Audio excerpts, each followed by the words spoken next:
From the world of politics to the world of business, this is Balance of Power.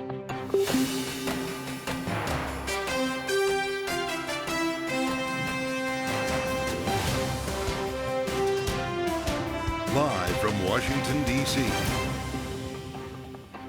From Bloomberg's Washington, D.C. studios to our TV audiences worldwide, welcome to Balance of Power. Alongside Anne-Marie Hordern, I'm Joe Matthew.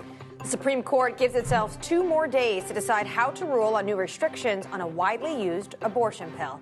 And trading shots on the debt ceiling from across the country, President Biden warning the GOP that default would be catastrophic, while Speaker Kevin McCarthy reveals the party's proposal after speaking from the House floor. President Biden has a choice. Come to the table and stop playing partisan political games. Or cover his ears, refuse to negotiate, and risk bumbling his way into the first default in our nation's history. And the United States announces as much as $325 million in new weapons for Ukraine. We'll speak with David Miliband, head of the International Rescue Committee and former British Foreign Secretary. Joe, once again, Supreme Court, status quo right now. They are kicking the can down the road. Just 2 more days. Only for 2 days. They need 48 more hours. On, of course, the abortion pill that we've all been waiting for. They had till midnight tonight. This is mifepristone. Remembering that ruling from the Texas judge, now we're set up potentially for a Friday night news dump. Yeah, exactly. I think it's important to remember how we got here, because this pill basically has gone through a ton of courts. The Biden administration has got involved. And what we know today is that they are extending the current hold on the abortion pill, and that ruling will go until Friday.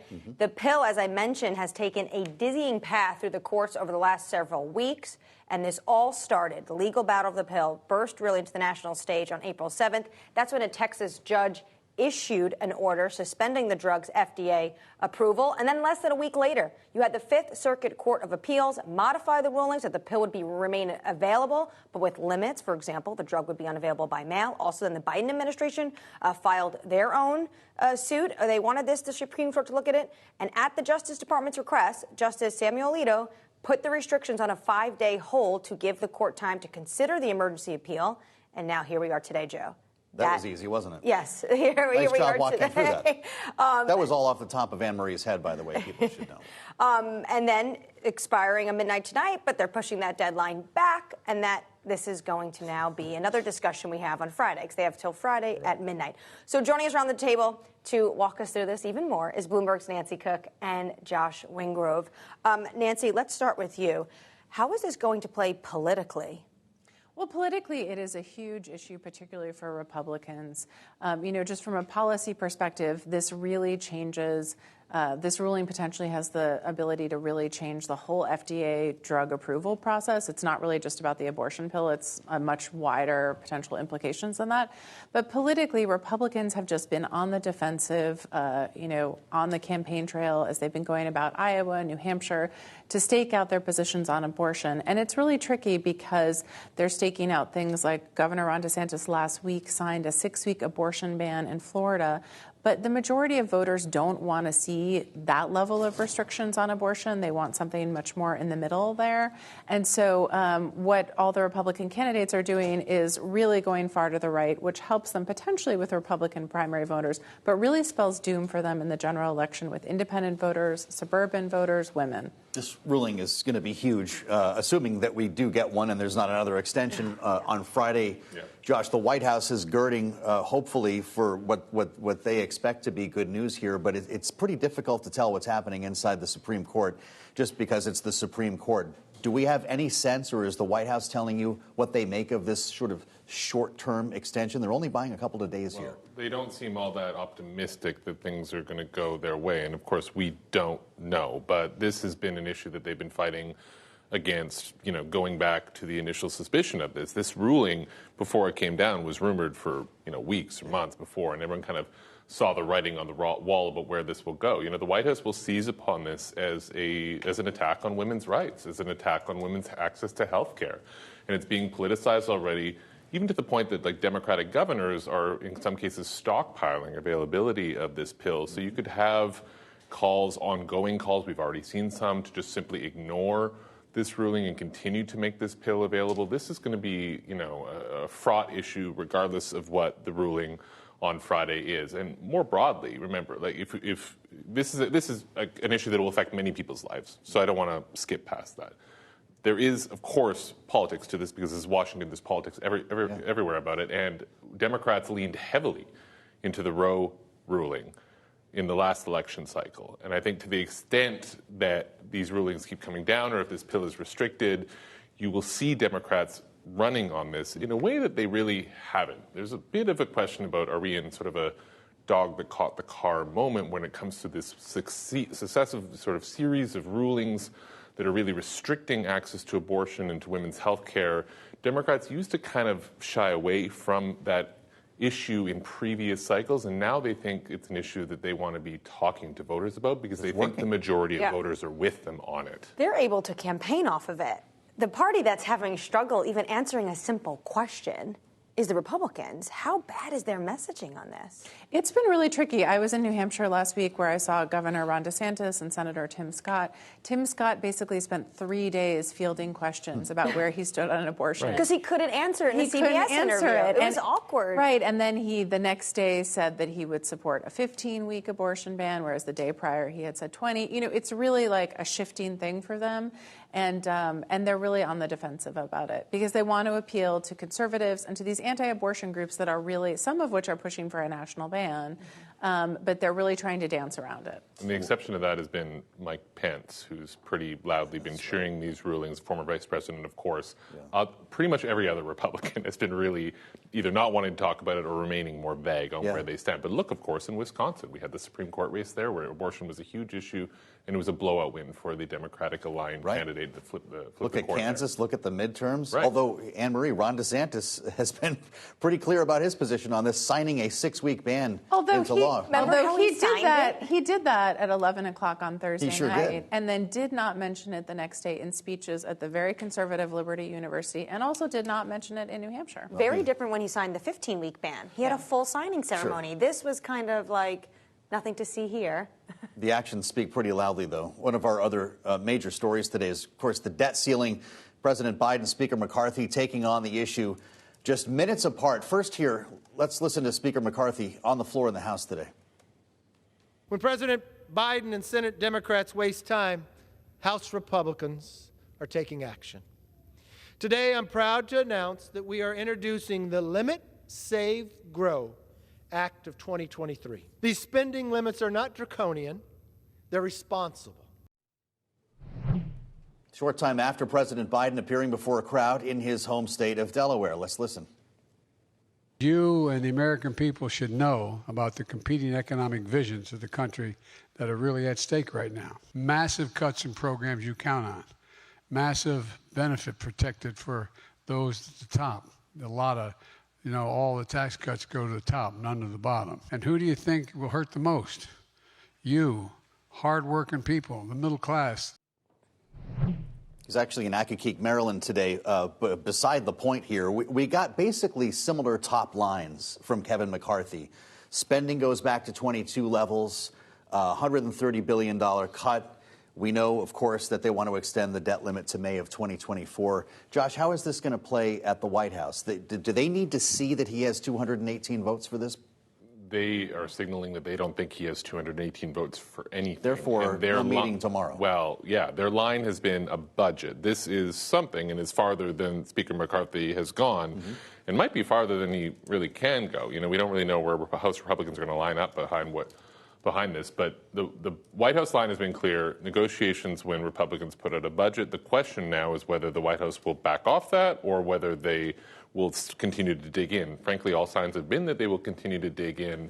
And so, we're sort of still in a holding pattern. Now, the question, of course, that we're all waiting on in the next couple of weeks or so is figuring out when that revised X date projection is, when that deadline is. Goldman is out there warning it could be even sooner than we thought. maybe coming up to that June thing. A lot of people kind of whisper it would be more like July, August. Sure. So once we have that, it's going to add urgency. Congress never acts until it's urgent, so we'll see what happens. But Biden's line has been budget.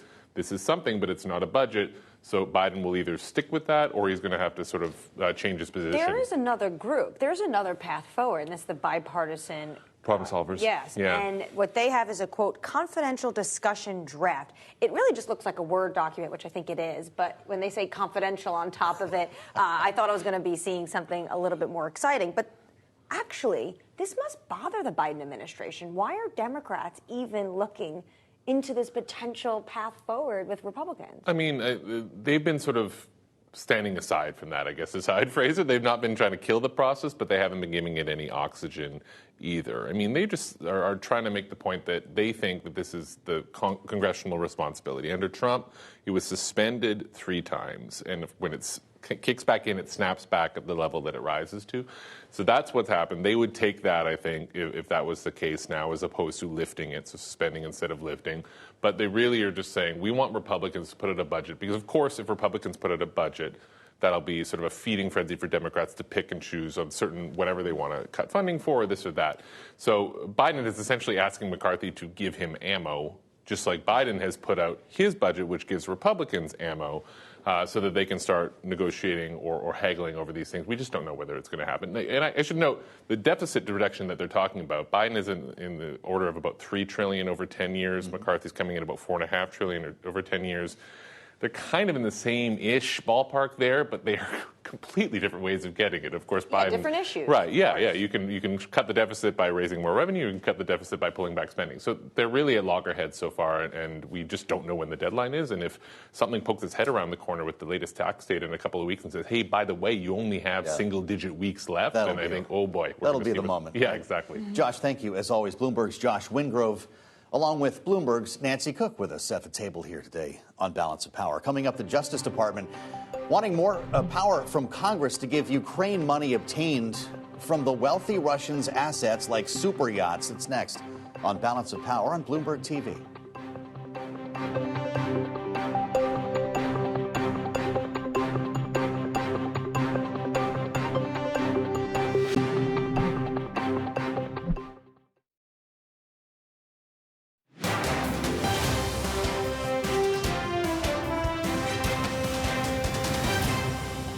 Last month, the Justice Department launched Task Force KleptoCapture to hold accountable Russian oligarchs and others who seek to evade U.S. sanctions.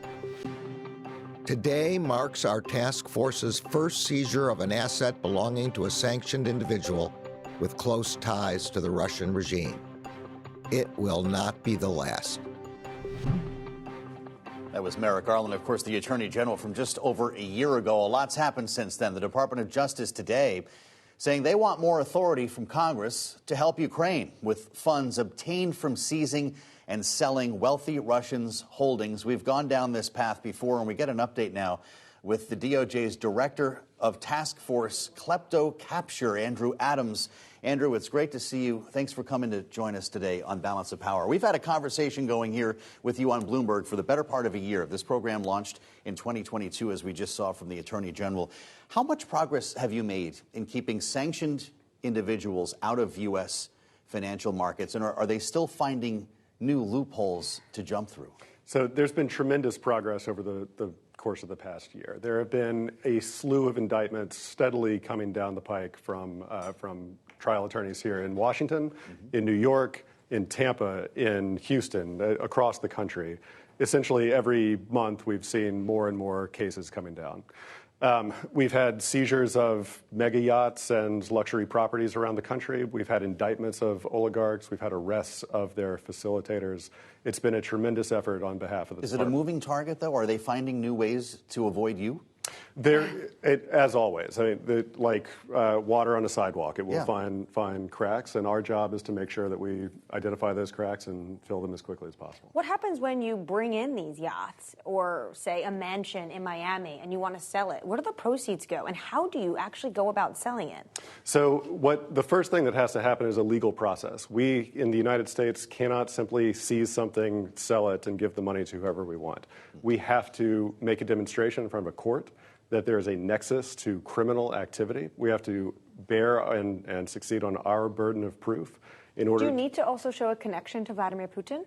No, we do need to show a connection to crime. And that crime, the way that we've gone about it with the task force, is to go after any crime available. So if it is bank fraud, wire fraud, sanctions evasion, money laundering, whatever tool to hand is available, that's what we will use to take these things. With respect to what we do with those assets once we have forfeited them, one of our successes last year was working with folks in Congress to pass a transfer provision that allows us to take certain assets and make it available to the State Department for further benefit to Ukraine. That was a tremendous amount of work by folks at the Department of Justice and by members and staff on the Hill. What kind of cooperation are you enjoying or not from the UK and the EU on this? Every single action that we have taken in the past year, every single seizure, every single arrest has required a substantial amount of international cooperation. Yeah. And the predominant assistance has come from the UK and from the EU. Mm-hmm. We've seen that in the form of arrests of our targets, in the form of sharing of information and responding to our requests for data, for searches, et cetera. What loopholes are Russian oligarchs using right now that you're realizing there are gaps in some of the sanctions and also some of maybe the banks they're using? So the main tool is through lies to banks rather than loopholes at the banks. The use of straw men, the use of opaque shell companies, and taking advantage of the international... So false identities, et cetera. False identities and pretending that an asset belongs to, say, your cousin or to somebody who you pay on the side. So if the Department of Justice wants the authority to start using proceeds here to fund the war in Ukraine, what does that process look like? Who needs to sign off on it? So to be clear, the process that we have been seeking is to provide benefits to Ukraine and really through the State Department working with the Ukrainians to determine where those funds will go. What we have achieved in talking with folks on the Hill has been this initial asset transfer provision. It is focused on particular proceeds of particular crimes. And we are, as the Deputy Attorney General made clear earlier today, interested in making sure that we're not leaving money on the table, and interested in talking to folks on the Hill and elsewhere about how we might expand that authority to cover, for example, the proceeds of criminal export control violations. Yeah, we have seen potentially that there are a lot of loopholes in terms of how Russia is gaining control of some of the technology they would want that initially would be part of the export controls, but they're finding different ways to get them in. I just want to end with this. You're doing all this work, and the United States government says that they want to punish Putin. They want to punish the regime and the oligarch apparatus. Do you find that any of this sanctioning and bringing in these yachts and mansions is changing anything? It cuts the purse strings out from under the Kremlin when we take money away from the oligarchs who are essentially Kremlin bankers and bank accounts.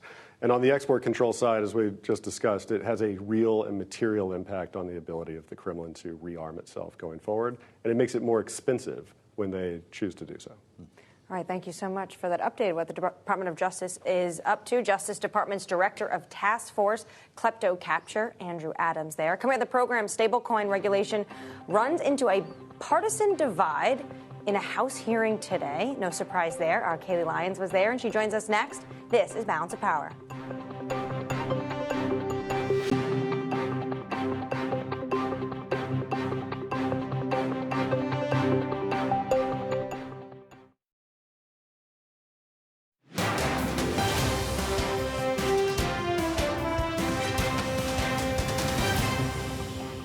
Last Congress, Democrats and Republicans worked together on a proposal to bring about payment stablecoin issuers under a regulatory framework in the United States and allow stablecoins to unlock their potential as a contributor to a modern payment system. That proposal from September was noticed for today's hearing. The ranking member and I spent a significant amount of time working, and our staffs working together, with Treasury, with the Fed, with members of our committee last Congress. And I thought it was important to acknowledge that good work as the foundation of our discussions. I think it's important that we lay that down for a public airing and understanding of what we negotiated. And this is the continuation of that good work. What did not happen was we did not complete the negotiation so that we can move forward. And unfortunately, a lot of things have happened in between. I think we're starting from scratch to deal with stablecoin. We must deal with it. We must get a stablecoin bill. I think we can do that, but disregard the bill that has been posted altogether. This is Balance of Power on Bloomberg TV. That was, of course, Representatives French Hill, Patrick McHenry, and Maxine Waters in open disagreement today about the path forward for stablecoin legislation during a hearing of the House Financial Services Subcommittee on Digital Assets. Bloomberg Kaylee Lyons was in the room and is here with more. Kaylee, analysts are saying potentially we could see a stablecoin bill this year, yet Congress and the White House can't agree to raise the debt ceiling. Well, that's a really good point. Obviously, it's hard to find consensus in this Congress in particular. But when I speak with those on the industry side and lawmakers themselves, they do see stablecoins as the lowest hanging fruit when it comes to crypto regulation. And of course, when we're talking about stablecoins here, these are digital assets that are supposed to be pegged one for one to the U.S. dollar. So they want to build a regulatory framework. That is the aim. But the bill in question, clearly, as we just saw with the disagreement between McHenry and Waters there, does have potentially some things that need to be worked on. Now, this bill was first drafted back in September. As French Hill said today, the clock really ran out as we got into the midterms. So they want to maybe take it back up. But there were some issues that were raised with it today, one of them being how it relates to non-banks getting regulatory approval. There's some concern around that. There's also concern around just broader consumer protection and the role of state regulators. Superintendent Harris from the New York DFS, which actually has its own stablecoin regime in the state of New York, was there really talking about how the state needs to have a certain degree of control here. So we'll see what tweaks are made, but broadly there does seem to be consensus that you do need to lay out some rules of the road, or the U.S. potentially risks falling behind. Dante Disparte, who is the chief strategy officer and head of policy over at Circle, which issues the stablecoin USDC, said today the rest of the world is not waiting for the U.S. to issue a comprehensive regulatory approach to payment stablecoins and the broader digital assets market. And that's getting into a whole other can of worms, how we can't even seem to agree on the definitions of whether these are securities or commodities. We certainly saw that play out yesterday when Gary Gensler testified. Couldn't define Ether, for instance, as a security or a commodity. Today, though, Maxine Waters saying we're going to start from scratch makes it pretty clear that nothing's going to happen anytime soon, right? Yeah, it could still be some time before we get a new draft, a tweaked draft going. So maybe the low-hanging fruit isn't actually so low-hanging. Apparently not. We're reaching higher every day with Kaylee Lyons. Many thanks, Kaylee. Coming up, the U.S. will provide $325 million more in weapons to Ukraine, including more ammo. We'll have that ahead on Balance of Power on Bloomberg.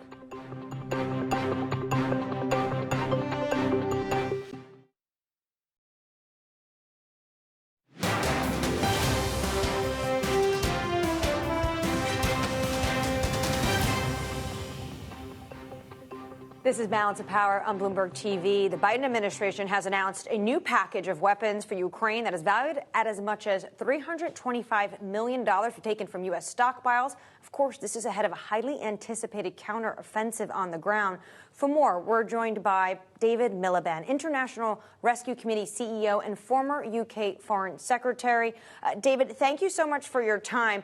You recently have this piece out in the Foreign Policy magazine. You talk about the traditional transatlantic alliance. You talk about how it's mobilized for protracted conflict in Ukraine. You go on to say, though, but outside Europe and North America, the defense of Ukraine is not front of mind. Western conviction about the war and its importance is matched elsewhere by skepticism out best and outright disdain out worst. If the United States is preparing to help Ukraine in this counteroffensive, how much divided is the world about to get? Well, I think the world is quite divided, and it's important to try and explain that while there is understandable emphasis on the military war that's going on and the support that's being offered by the United States, my focus is slightly different. The article that you're referring to is in the new issue of Foreign Affairs magazine. And it's about the fact that while the war in Ukraine has united the transatlantic community, Europe and the United States, the liberal democracies, elsewhere in the world, they have other concerns on their mind and they're not willing to take sides. My argument And it's an argument I'm making really with my hat on as a former Foreign Secretary of the UK, more than I am as the President of the International Rescue Committee, which is a humanitarian charity. My argument is that there are deep-seated concerns in the rest of the world, beyond the West, about the mismanagement of globalization over the last 30 years. And if we're not careful and are accused of focusing on Ukraine to the exclusion of other issues, that divide is going to get worse. You talk in that piece in Foreign Affairs about the gap between the West and the rest. Does that mean the rest don't care about Russia's aggression or don't believe it?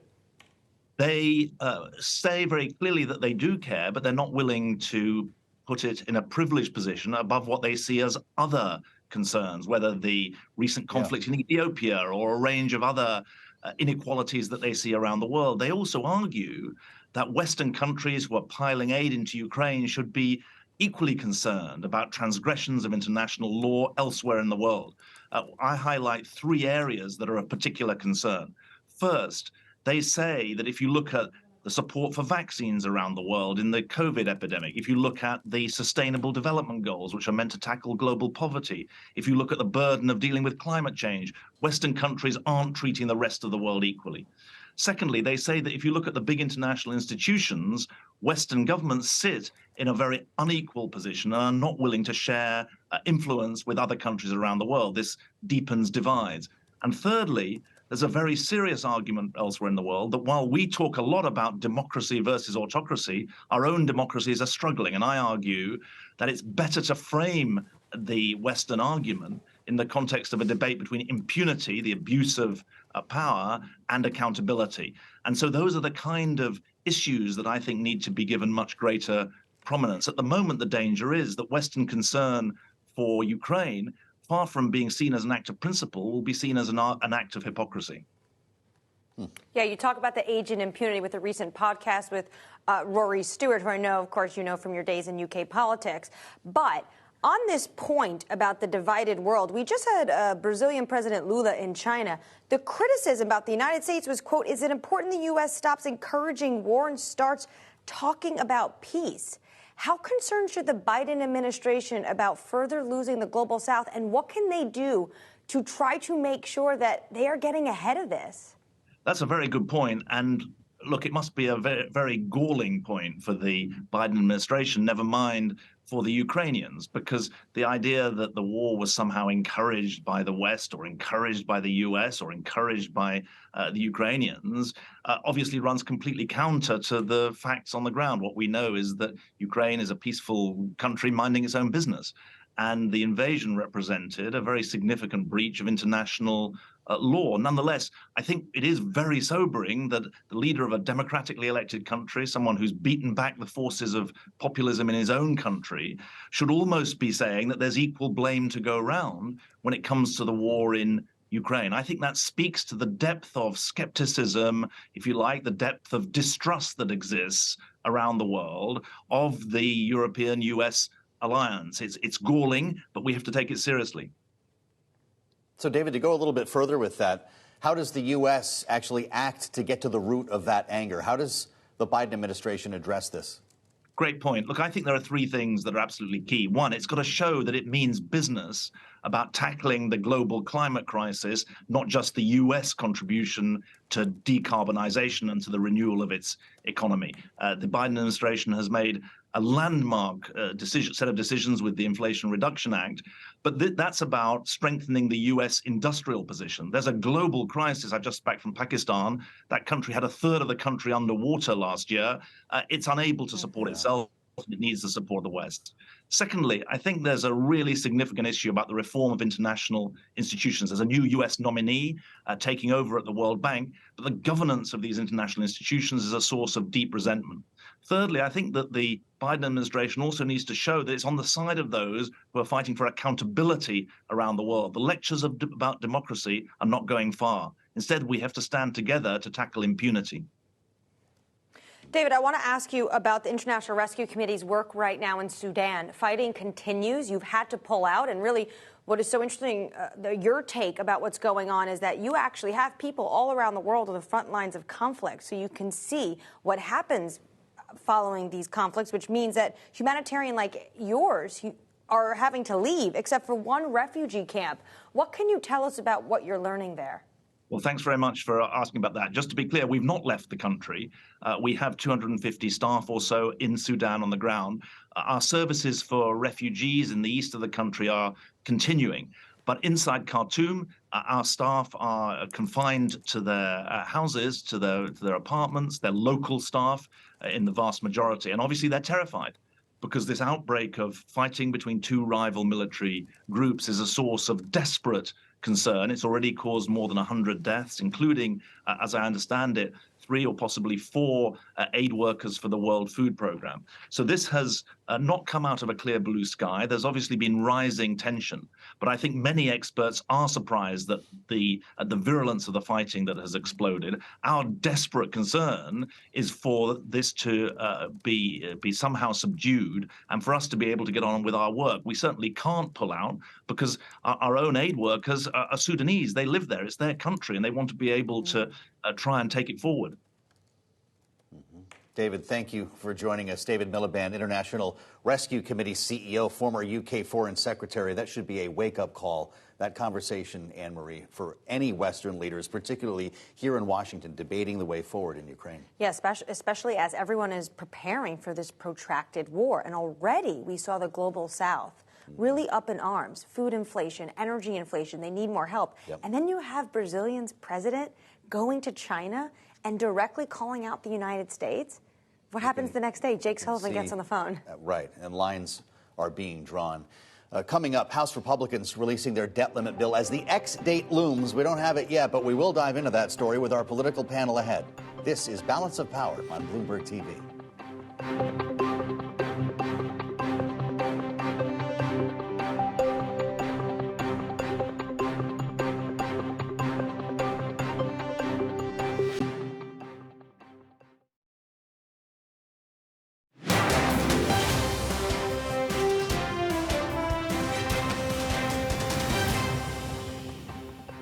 This is Balance of Power on Bloomberg TV. House Republicans released their long-awaited debt limit bill today, several hundred pages long. It's reality, and our political panel is too. Joining us to discuss, Alencia Johnson, former Biden campaign advisor and founder, chief impact officer at 1063 West Broad, and Lester Munson, co-head of the international practice at BGR Group. It's wonderful to have both of you here. Lester, I'm going to start with you on this one. You finally got a document. I think it was 320 pages now. Who's counting? Are there 218 votes? Well, I've gone through it. There's a lot of details, but I've digested them all, and I'm ready to proclaim that at least it's something written down on paper, which was more than we had a day ago. And so I think the Republicans are making progress. The acid test, of course, comes next week. Can Kevin McCarthy get this thing through the House of Representatives? I think if he can, he's going to have some leverage in the conversations to come. But even President Biden is now using former President Trump's words against the Republican Party. I want you all to take a listen to what Biden had to say about this today. Donald Trump seeking to increase the debt limit while he was doing what he was doing. He said, quote, "I can't imagine anybody ever even thinking about using the debt ceiling as a negotiating wedge." I guess he didn't know the new MAGA Republicans he bred. So Biden today in Delaware talking about the economy. Feels like a campaign event, but obviously he hasn't officially announced. Is that smart politics, bringing Reagan, Trump into this mix? Well, I think what he's doing is trying to show the Republican hypocrisy of like what they do when they're in power, what they do when they want to actually look like they're standing up to the Democrats, because the reality is everybody's campaigning right now and trying to get political points. I do want to make a point about Biden's speech today. He went and spoke to labor unions. Yeah. McCarthy went and spoke to Wall Street executives this week, right? And that is a contrast that you're going to see Democrats from Biden in the White House, and people like myself talking about, of like, where is the interest of the Republicans? Is it just the political interest and their very wealthy friends, or the everyday people that these politicians are elected to represent? Does the administration need to see if Kevin McCarthy has the votes to pass this budget before they decide on the next meeting? That's the point of leverage that remains unknown. Does that key the next move here? I mean, I think so. They want to see how many votes he has. But the reality is he has this very slim majority. I mean, the last time Republicans were in this position with Boehner, he had enough votes to actually pass, a bill that Kevin McCarthy is trying to do. And so, Democrats are kind of looking at McCarthy like, what can you actually do when you barely made it as Speaker, right? And so I do think that Democrats are going to need to see if he can even just whip his own party with the few votes that he has for a majority. Lester, what do you think of these group of bipartisan lawmakers who have a different path forward if, things go very, very close to the brink? Does McCarthy support that, or is this kind of meddling into his plans? Well, I'm all for bipartisanship, and I like it when these groups get together and try to make a difference on policy. And I think they're trying to provide a bridge, maybe to something at the end of the year where all of this could come together. That may be the net effect of what they're doing. In reality, this is Kevin McCarthy's show. If he's got the votes, he's going to matter. And let me just say one thing about President Biden. I think he actually called Barack Obama a MAGA Republican in those remarks, because Barack Obama, when he was in the Senate, was happy to vote against debt increases while Republicans were in the White House. So does this move the needle for you today at all? Are we going to be talking about a standoff next time you come and see us a couple weeks down the road? Well, I think we all know this is a long dance, right? This is a long negotiation. The window's closing, though, Lester. Is it? Yes, I mean, that F-state lands in June. This is a different conversation. And Goldman has already upped their concerns because the tax receipts have been pretty weak. Sure, but you can see a bridge to the end of the fiscal year, and that's not an implausible scenario where all of this will come to a head at the end of September, early October, when we're dealing with a budget situation and the debt limit all at once. So it sounds like the Republicans want to put this into 2024 because don't they want to make this a talking point so they could avoid things like abortion and gun control? Are the Democrats ready to have that debate about the economy, given the fact that inflation has still remained very high under the Biden administration? Well, I think what you're seeing the president doing right now, him and his administration, they're going out and having a conversation about these bipartisan bills that he passed, like the Inflation Reduction Act, that we know when a bill is passed, it takes sometimes years for people to actually feel the benefits. And so I believe Democrats, we're banking on people finally feeling the benefits. So as Republicans continue to talk about the economy with their no solutions, we can also hit them on the fact that they're attacking abortion rights, not doing anything about gun control, which are actually key issues that the rising majority of voters want to see protected versus, the way that the Republicans are playing these culture wars. The Supreme Court today, speaking of abortion, bought itself a little more time, as we reported earlier, extending this temporary hold on mifepristone. Lester, what's going to happen on Friday? Do you have a sense of where this is going? Your guess is as good as mine. I think the polling is clear on this issue. Does the Supreme Court care about that? They might. They may just have a more realistic view of this issue than previous efforts on abortion issues. We'll find out. Then why do they need 2 extra days?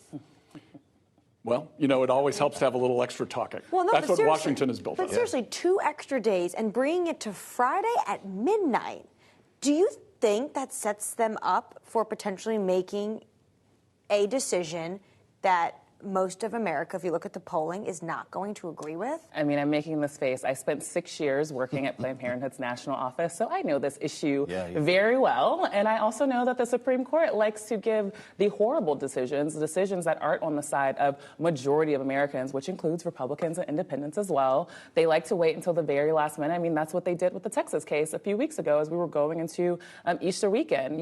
It is really unfortunate that we have a Supreme Court, to be honest, that has sitting justices that were stolen seats, I would say, that are determining the outcomes for people who need health care in this country. This is a losing issue for Republicans. It is the reason that there was a big damper into what was supposed to be a red wave in 2022. And so, listen, they can come out with a decision no matter what it is at the end of the day on Friday, but it still is their losing issue coming in 2024. Yeah, certainly this is not going away, whether it's Friday or into the 2024 debate. Coming up on the program, the race for 2024, that's what we're talking about. It's taking shape. But this, we're going to be talking about campaign ads, and they're already hitting the airwaves. Our political panel will be sticking with us to discuss next. This is Balance of Power.